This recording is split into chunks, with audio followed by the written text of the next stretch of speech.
दोस्तों आज की वीडियो में हम बात करेंगे जनगणना की जो 2027 तक कंप्लीट कर ली जाएगी। उसके लिए आदेश सर्कुलर होना स्टार्ट हो चुके हैं।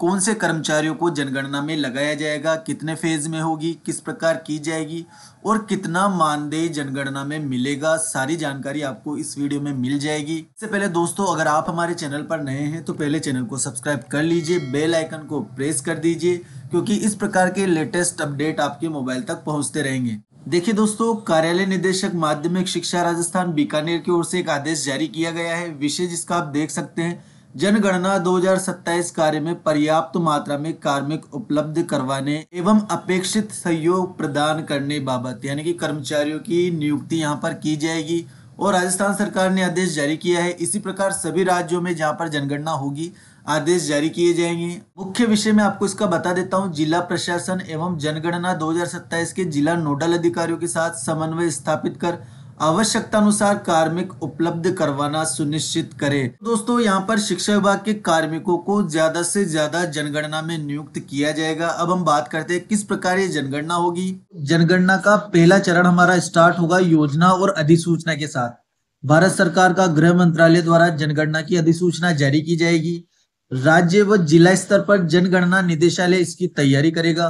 दो इसके मुख्य पार्ट रहने वाले हैं। कौन कौन से? गृह सूचीकरण, घरों की सूची तैयार होगी। दूसरा जो हमारा भाग आता है इसका जनगणना संचालन, पॉपुलेशन की काउंटिंग इसमें की जाएगी। ये हमारा पहला चरण रहने वाला है। इसके बाद आता है हमारा सेकंड और इम्पोर्टेंट चरण, जो कर्मचारी मुख्य कड़ी जनगणना और सरकार के बीच रहने वाले हैं।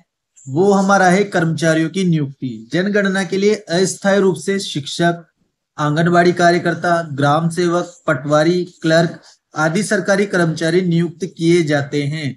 तो यहाँ पर सिंपली एक तो शिक्षक, पटवारी, क्लर्क, ग्राम सेवक सरकारी कर्मचारी नियुक्त किए जाएंगे। शिक्षकों की भूमिका यहाँ पर सबसे ज्यादा रहने वाली है। इसके अलावा इनके पद कौन से होंगे? तो गणना कर्मी और सुपरवाइजर, दो पद इनको डिवाइड किए जाएंगे। गणना कर्मी होगा और एक सुपरवाइजर होगा। नियुक्ति आमतौर पर जिला प्रशासन यानी कि कलेक्टर और डीएम द्वारा अलग से ऑर्डर निकाल कर की जाएगी। अब बहुत सारे साथी हमारे कंफ्यूज हो रहे होंगे कि बीएलओ की ड्यूटी लगेगी या नहीं लगेगी। तो 100% यहाँ पर चांस है कि बीएलओ की भी ड्यूटी जनगणना में लगेगी और शीघ्र ही ये कार्य स्टार्ट होने वाला है। इसके अलावा कुछ मुख्य बातें जो आपको मैं पहले बता देता हूँ कि जनगणना का कार्य इस बार ऑनलाइन ऐप के द्वारा किया जाएगा। एक ऐप सरकार के द्वारा ऑर्गेनाइज किया जा रहा है। प्रगणक को डोर टू डोर सर्वे यहाँ पर करना होगा और यहाँ पर नागरिक स्वयं भी ऑनलाइन एंट्री कर पाएगा जनगणना के पोर्टल पर। जो इसका ऑफिशियल पोर्टल होगा वहां पर कोई व्यक्ति चाहता है तो अपने परिवार की एंट्री वो खुद भी कर सकता है। आधार और मोबाइल नंबर से इसमें रजिस्ट्रेशन किया जाएगा। आधार नंबर और मोबाइल नंबर रजिस्ट्रेशन के लिए अनिवार्य होगा, इसलिए सभी के पास आधार कार्ड होना अनिवार्य है। अब हम बात करते हैं यहाँ पर तीसरे चरण की। तीसरा चरण होगा प्रशिक्षण ट्रेनिंग। एक दौरे की ट्रेनिंग तो यहाँ पर पूरी हो चुकी है जिसमें कुछ अधिकारियों की ट्रेनिंग करवाई गई है। नियुक्त कर्मचारियों को ऑफलाइन या ऑनलाइन माध्यम से प्रशिक्षण दिया जाएगा। प्रशिक्षण में यह सिखाया जाएगा कि जनगणना फॉर्म कैसे भरें, मोबाइल ऐप डिवाइस का इस्तेमाल कैसे करें, लोगों से संवाद कैसे किया जाएगा। ये संपूर्ण जानकारी आपको प्रशिक्षण के दौरान दी जाएगी। जैसे आपकी नियुक्ति होती है, डीएम या कलेक्टर नियुक्ति करेगा, ऑर्डर अलग से उसका जारी किया जाएगा। उसके बाद प्रशिक्षण आयोजित किए जाएंगे और प्रशिक्षण में आपको संपूर्ण जानकारी दे दी जाएगी कि किस प्रकार आपको जनगणना के फॉर्म भरने, 24 कॉलम में सूचना मांगी जाएगी, वो समस्त सूचना आपको किस प्रकार कलेक्ट करनी है। Mobile app, login ID, password, किस प्रकार से डाटा कलेक्ट करना है, संपूर्ण जानकारी आपको इस प्रशिक्षण में दे दी जाएगी। इसके बाद आपका चौथा चरण यहाँ पर स्टार्ट होगा। इस चरण में आपको गृह सूचीकरण, हाउस लिस्टिंग यहाँ पर करनी होगी। हर मकान, भवन, झुग्गी आदि की जानकारी ली जाएगी। विवरण में शामिल होंगे घर का प्रकार, पक्का है या कच्चा, जलापूर्ति, शौचालय, बिजली, ईंधन आदि की उपलब्धता, ये समस्त जानकारी आपको कलेक्ट करनी होगी चौथे चरण में। इसके बाद हमारा आता है पांचवा चरण। इस चरण में जनगणना संचालन किया जाएगा। यह चरण मुख्य गणना का होता है जिसमें व्यक्तिगत और पारिवारिक विवरण लिए जाते हैं, जैसे नाम, उम्र, लिंग, धर्म, जाति, शिक्षा, व्यवसाय, जन्म स्थान आदि।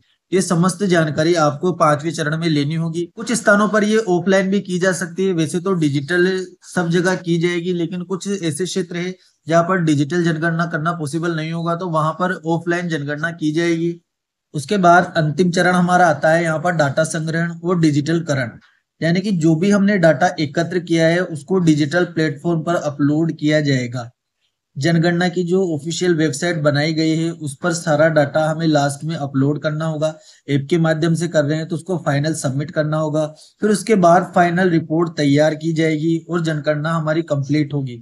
अब दोस्तों हम बात करते हैं मानदेय की। अच्छा खासा मानदेय यहाँ पर जनगणना कार्मिकों को दिया जाएगा। तो भारत सरकार, गवर्नमेंट ऑफ इंडिया, गृह मंत्रालय का ये ऑर्डर है। जनगणना प्रकोष्ठ को लेकर ये पुराना ऑर्डर है। इसी के अनुसार पिछला मानदेय निर्धारण किया गया था और नया मानदेय भी इसी के आधार पर दिया जाएगा। कोई नया आदेश यहाँ पर सर्कुलर नहीं हुआ है।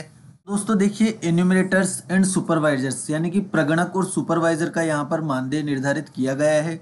हाउस लिस्टिंग और हाउसिंग सेंसस, मकान सूचीकरण और मकानों की गणना के लिए ऑन पेपर यदि वर्क करते हैं तो 5500 रुपये यहाँ पर दिए जाएंगे और ऑन मोबाइल वर्क यदि किया जाता है तो 7500 रुपये हाउस लिस्टिंग, मकान सूचीकरण और हाउसिंग सेंसस यानी कि मकान गणना के दिए जाएंगे। क्योंकि वर्क प्रॉपर मोबाइल पर ही होना है तो 7500 रुपये यहाँ पर इसका मानदेय रखा गया है। उसके बाद बात करते हैं नेशनल पॉपुलेशन रजिस्टर एनपीआर, राष्ट्रीय जनसंख्या रजिस्टर की। तो यहाँ पर 6250 उसको तैयार करने के लिए दिए जाएंगे।